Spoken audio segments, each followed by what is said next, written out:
brought to you by Palvi Agrico. आता शेतीसाठी जे काही लागणार ते घरपोच मिळणार, तेही मोबाईलच्या एका क्लिकवर. रोहित पवार सातत्याने अजित पवारांच्या अपघाताबाबत आवाज उठवत आहेत. रोहित पवारांच्या रेट्यानंतर आता DGCAने VSRवर कारवाई केली आहे. DGCAने केलेल्या चौकशीनंतर VSRची लेअर जेट ही विमानं ग्राउंडेड करण्यात आली. पूर्ण तपासणी करेपर्यंत ही विमानं न उडवण्याचे आदेश VSRला आता देण्यात आलेत. दुसरीकडे AIBने विमान अपघाताचा प्राथमिक अहवाल सादर केला आहे, ज्यामध्ये केवळ अपघात कसा झाला याबाबतची माहिती देण्यात आली आहे. विमानामधील त्रुटी किंवा अपघाताची कारणं या रिपोर्टमध्ये देण्यात आलेली नाही आहेत. या रिपोर्टनंतर आता जय पवार यांनी एक पोस्ट लिहित या सगळ्या रिपोर्टवर प्रतिक्रिया दिली आहे. जय पवार त्यांच्या पोस्टमध्ये म्हणतात, AIBने तपासलेला प्राथमिक अहवाल मी वाचला. हा अहवाल पूर्णपणे आणि सखोलपणे तयार न केल्याचे पाहून मला अत्यंत खेद आणि वेदना होत आहेत.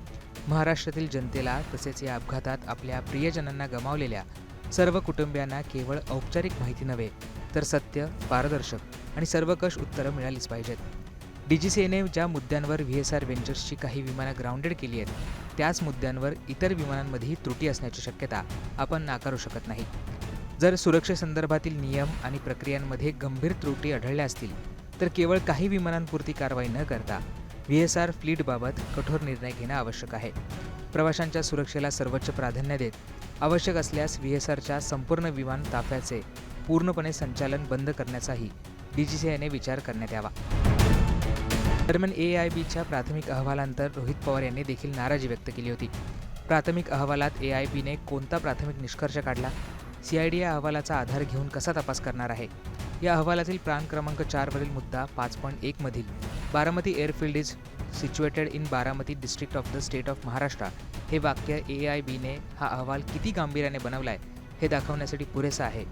परवा मुंबईत यावर विस्तृत बोलेल, असं रोहित पवार यांनी त्यांच्या पोस्टमध्ये म्हटलं होतं.